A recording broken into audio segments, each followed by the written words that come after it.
This week on the Racing Insiders, we go to the DTM Series. Ascherlaben, one of the favorite rounds of the DTM, surprise winner and a surprise manufacturer winner in the DTM. Off to the Pirelli World Challenge, north of the border. They make their first trip to Canada, the Canadian Tire Motorsports Park round for the touring car classes. We have an update on that. And Global Rallycross, the new Red Bull Series. This has been the series that everybody's hyped up about all season long. They make their debut in Barbados. All next on the Racing Insiders.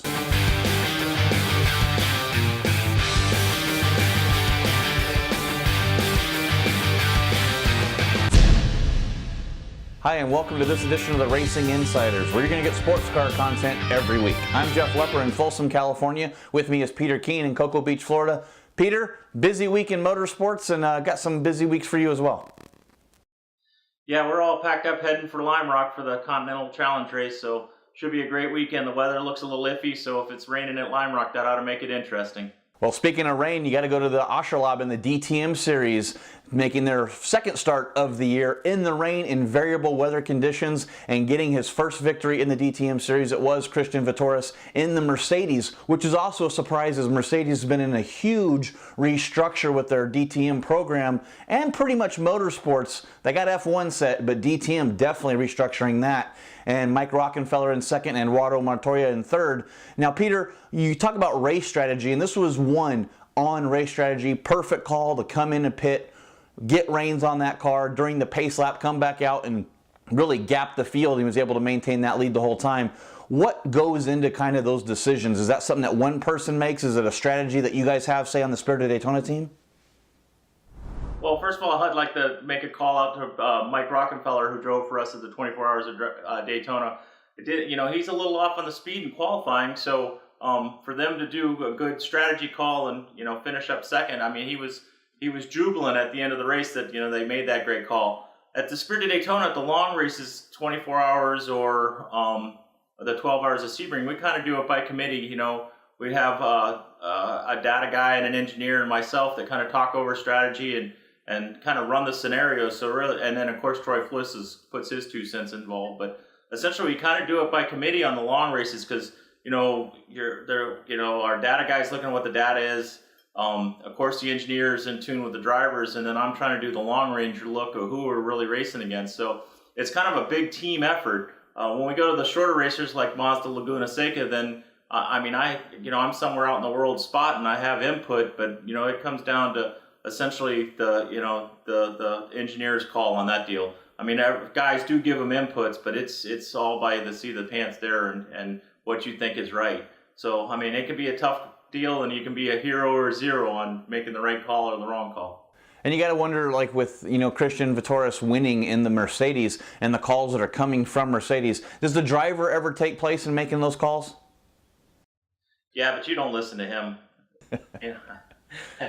I hate to say it, when you listen to the drivers, when you get in trouble, because they should be concentrating on drivers. They have no idea where your competition is or what's going on or how much fuel's left or what we're trying to do. I mean, yeah, do you take their input? Is it good input for drivers? Let's say you're coming to a scheduled pit stop and he's catching traffic. I mean, it would be the spotter or the driver saying, listen, I'm running into a bunch of GT traffic. We got to maybe come one early or I got clear track. Let me stay out and run a couple. I mean, but other than that, if you get, every time I've ever let a driver get involved in strategy, we ended up getting burnt. Well, it seems to be that rain is always the great equalizer, and it seems that happened at Ascherlaben. The best BMW, Augusto Farfus, was in 5th. You mentioned it before, your buddy Mike Rockenfeller in 2nd. He was the 2013 DTM Championship. It's one of those great series that I really enjoy, I really love. Every single driver in that series is being paid by the manufacturers, whether it be Audi, BMW, or Mercedes. There's no rental rides in the DTM series, and I think really, Peter, that's what makes that series so special. Well, and I completely agree with you. And, we got to call out to Joey Quickhands. At the end of last year, he showed some speed, but this weekend he didn't have it again. I think he qualified 15th, finished 15th, but, the only American in DTM. But I hopefully Joey gets his qualifying down and some good race results. But I agree with you. It's a great series, and it's very competitive. And the rain made it fun. I mean, that was different to see him struggling in the rain and try and make the right call. Well, that concludes our coverage of the DTM Series. Up next, the Pirelli World Challenge goes to the old track formerly known as Mosport. We'll have that next. Welcome back to the Racing Insiders. I'm Jeff Lepper in Folsom, California. Peter Keane in Cocoa Beach, Florida. We're going to go north of the border to Canada, to Canadian Tire Motorsports Park for round number 2, 3, and 4 of the Pirelli World Challenge TC, TCA, and TCB cars. After the Barber round 3 weeks ago, the second race for the TC cars classes was rained out. The Pirelli World Challenge officials added a third race to the Friday at the track formerly known as Mosport, probably one of the most intimidating and daunting courses in all of motorsports. But it was Michael DeMeo and his Compass 360 Honda Civic Si sweeping all 3 rounds at his home track in the TC class. Jason Wolf in the Wolf Trucking Kia Forte Coupe finished 2 races. He got the wins, and then Ernie Francis Jr. was able to secure race 3 in TCA. And TCB, it was Brian Price, your Unlimited Racing points leader, getting the first 2 rounds, and then a youngster, 14-year-old Nate Stacy, getting third. Now, Peter, we talk about these young kids coming in. Ernie Francis Jr. did have the record for the youngest pole sitter and race winner in TCB last year at 15. This year, we dropped that down with Nate Stacy, the 14-year-old in his Ford Fiesta, getting the win. Are these kids coming in something to see? Well, I think that, I mean, they've got all the tools. These young kids have been racing since 6, 7, 8, 9 years old in go-karts or wherever they came from. And I don't know how you are out there on the West Coast, but here on the East Coast, we got a crop of young, like, SCCA club drivers that I've never seen before. You know, always, you know, every 4 or 5 years, you'd have one guy come along, like an Eric Kern or somebody who was going to be the next star. Now, these kids are so prepared. We have races down here in Spec Miata, you know, and the top 5 guys are all young kids. They're all, you know, maybe 20 is the oldest kid in it, and they're racing like veterans. They have so much seat time that it's just crazy. So, I mean, it's hard to say that a 14-year-old kid's a seasoned veteran, but some of them are.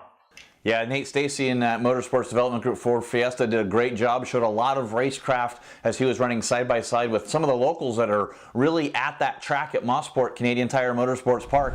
And that's a track, Peter, that you've gone through with Spirit of Daytona. And that's a pretty intimidating place, especially for a young 14-year-old kid.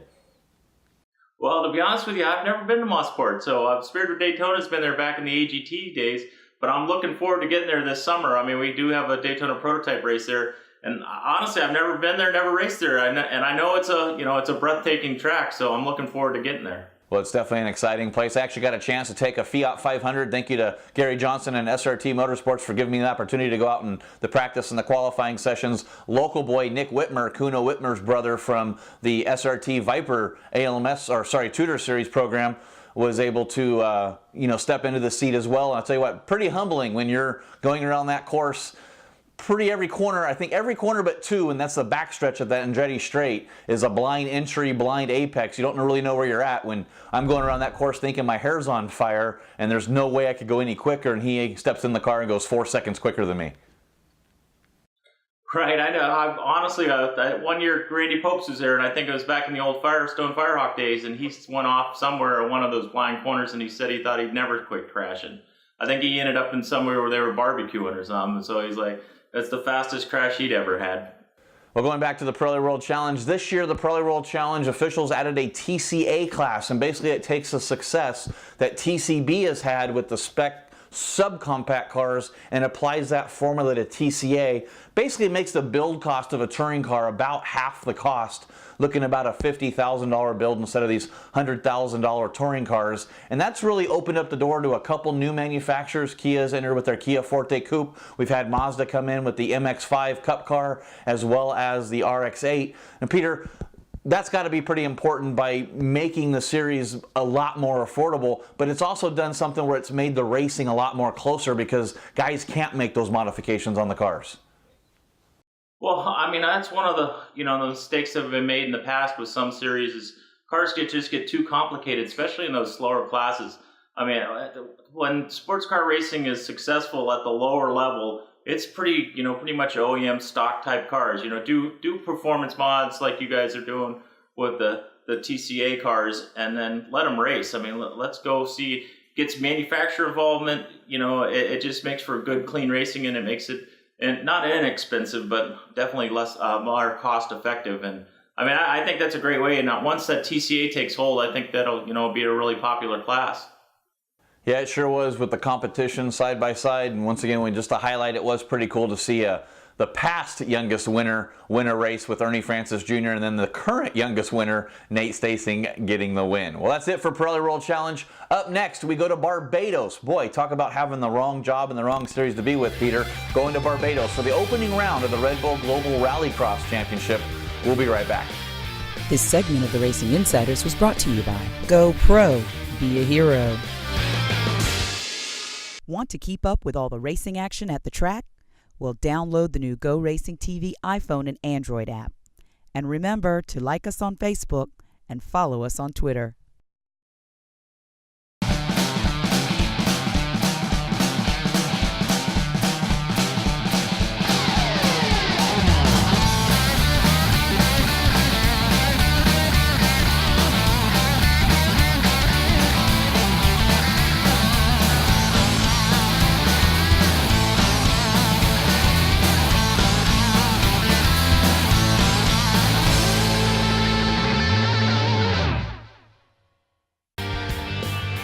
Welcome back to the Racing Insiders. We're going to go right to Barbados for the opening round of the Red Bull Global Rallycross. And I said it right before we went to break.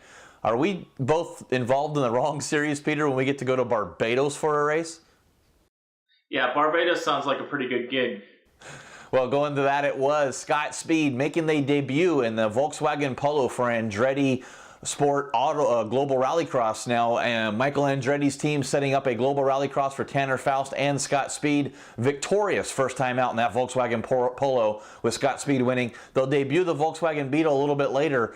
Now, we talked about it during the break there, Peter, just amongst us too. Not a lot of cars for this round, 13. You would think with the momentum that the Global Rallycross had coming into this, we did see the return of Reese Millen with 2 cars, but not the entries I think they were looking for. No, I agree with you. I mean, there's 13 quality teams and quality cars there, but after last year, I thought it'd explode. I mean, like we've talked about a bunch on the show, is you walk by a bar and Global Rallycross is on, and people that don't even care about motorsports are stopped and watching. I really thought it'd explode for this year, and I mean, they have 13. I mean, they have decent fields and they're quality teams and quality drivers, but it's not. I thought it'd be a lot more popular. Well, it'll be interesting to play out at the next round to see, since it would be a North American race instead of Barbados, if we can increase those car counts. My fear is that with having Andretti Autosport in there, the manufacturer support that Global Rallycross has, now Red Bull coming in, do you think, Peter, they might be pricing themselves out of the market? Yeah, but I mean, maybe that's the factor, but it's a global market, and you got to look at it's like a Formula One team essentially. I know it's not on that kind of scale, but you got that kind of audience. So, I mean, it's going to attract big money, especially a Red Bull. And obviously that's why Andretti Autosports went there. I think they're trying to, go to the world market and break out of their U.S. roots. Well, they obviously have a great, exciting season coming up. We'll see rounds at Las Vegas, rounds at the X Games. But back to Barbados, the huge incident between Joni Wyman and Ken Block. Joni Wyman got around Ken Block. Ken jumped the curb, rolled his car over, slid into the barrier. So even with the lack of car count that they had there, it still was an exciting round. A couple guys that finished on the podium. Brian Deegan actually had to make it through the last chance qualifier race. So really nothing was set in stone, even with 13 cars. What do you think this series really needs to be in the upper echelon of motorsports in North America? Well, I think, like we said earlier, I think you need to, 25 or 30 cars and not have a single crash be one of the headlines. I guess Ken Block's crash was spectacular. I get that, and he crawled out. He was unhurt, thankfully. But, that makes, that's one of the top 3 highlights of that thing. I think that should be second page news that, that they had one big crash. The funny thing that I thought about it was this Tanner Faust in the other Andretti Autosports car. I mean, he was quick as could be, on the first day, and then I guess he got over aggressive on the jump and actually blew a door off, and that gets you disqualified in Global Rallycross. So maybe you either need to bolt the doors on better or change that rule. But that kind of got him behind the 8 ball, and then he never could recover. Well, they're going to debut the Volkswagen Beetle a little bit later. Had a huge press conference with Rockstar Energy Drink coming in. And I got to think that that's pretty cool as well, with Red Bull being the tighter sponsor, to actually allow some other energy drink manufacturers coming in. We saw Monster on a couple of the cars, Rockstar Energy Drink that's always supported Tanner Faust. Not a lot of big name politics playing on with Red Bull allowing those drinks coming in. Well, I think that's a good thing. You know, I always back in the NASCAR days when, you know, Sprint took over or whatever, and they ran all the other cell phone manufacturer or cell phone carriers off. I didn't think that was the right thing. It still should be capitalist America, or capitalist the world, I guess. Yeah, when sponsorship dollars are kind of at a premium in motorsports and, you know, sports worldwide, it seems that when you can work together with competing manufacturers to sponsor motorsports, it works out great. Well, that was Barbados. Once again, congratulations to Scott Speed in the Andretti Autosport Volkswagen Polo. We'll see what Global Rallycross can grow the car fields in their next round. Up next, are you kidding me? What's going on in our minds? As you'll get a true inside on the Racing Insiders next. Are you kidding me? Welcome back to the Racing Insiders. I'm Jeff Lepper in Folsom, California. Peter King's in Cocoa Beach, Florida. Peter, what's going on in your mind? Well, I got to tell you, there's nobody around here to get me in trouble today, so I'm going to the world of NASCAR, and I got to give a shout out to my super good buddy, Alan Gustafson. He started in racing with us and Troy Fliss, and he's the crew chief for Jeff Gordon. You know, and last year there was a lot of talks that Jeff Gordon was all done. 2 years retired, sent him to the old folks home. And here it is, 2014, and Jeff Gordon's won a race. He's leading the points, and he's strong everywhere. If there's any criticism, is that he's better at long runs than restarts. Well, a lot of time in them grinding races through the summer, I think I'd like to be good on a long run. So that's my first, are you kidding me? For guy going from dead to first in the points in, you know, in the NASCAR Sprint Cup.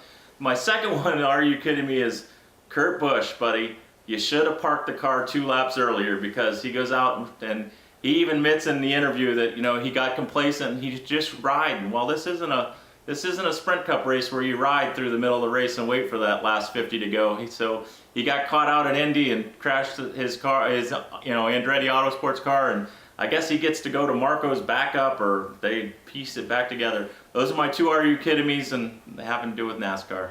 Well, yeah, he crashed at the Indy 500 in practice, so that team's got some work to do before Carb Day. My Are You Kidding Me has got to be the Trans Am Series. It's been resurrected, so to speak, and at Canadian Tire Motorsports Park, even with the NASCAR tie-in. But how about Corvette in the American Le Mans Series? Ron Fellows, part owner in Canadian Tire Motorsports Park now, makes his 100th start in the Trans Am Series in a Jim Durhag Chevy Corvette and gets the win on Saturday. It was great to be that part of history. Now, Trans Am, not as big as it used to be, but it's definitely on its way up, and it was great to see Ron Fellows come out and get that win in his 100th start in the Trans Am Series. One of those series that I think, as well as Peter, would like to see get resurrected and move up to where we're talking about it every week, especially here on the Racing Insiders. We'll be right back.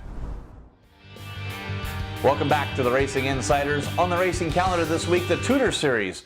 They make their debut this year at Lime Rock Park, the Bull Ring, but it's going to be the LMPC cars and GTD. The Continental Tire Series as well at Lime Rock, but different format. They actually get to split the cars, so you'll see the GS cars run in a separate race and the ST cars race in a separate race. Peter, what are you up to this week? You heading out to Lime Rock? Yeah, I'm on my way to Lime Rock, you know, to help Irish Mike's Racing with the Hyundai Genesis, you know, to see where we can go, you know, in the ST class. Both races should be real competitive. I think they both got 30 car fields for the Continental Challenge Series, and you know, hopefully it's a great LMPC and GTD race, which that should be very competitive. And you're right, it is the Bull Ring, and boys can make some mistakes there. Now, not bringing the prototype cars or the GTLM cars, good move or bad move on the Tudor Series on this little small track? Well, I think for this weekend, you know, it's a good and a bad move. I mean, I always enjoy running at Lime Rock. You know, it's, you know, Americana or whatever, you know, a great little racetrack. It is troublesome. We could never run, you know, all the classes from the Tudor Series at the same time at Lime Rock, so as a scheduling thing. The other thing is, you know, Spirit of Daytona and the GTLM teams are all looking for Detroit, because man, is that bragging rights. You gotta bring your best stuff. So kind of having this 3-week break before we go to Detroit is kind of been a good thing. Get all your good pieces together, and you know, let's go try and be the Chevrolet, the king of the manufacturers in Detroit. How's that for a plug? There you go. It's going to be a great weekend of racing coming up, and that concludes our coverage or the Racing Insiders this week. Please join us again next week, where you're going to get sports car content every week. For Peter Keane in Cocoa Beach, Florida, I'm Jeff Lepper in Folsom, California, in for Bill Wood here this weekend. We miss you, Bill. Come on back. We'll see everybody again next week. So in the famous words of Bill Wood, respect each other, take care of each other. Peace.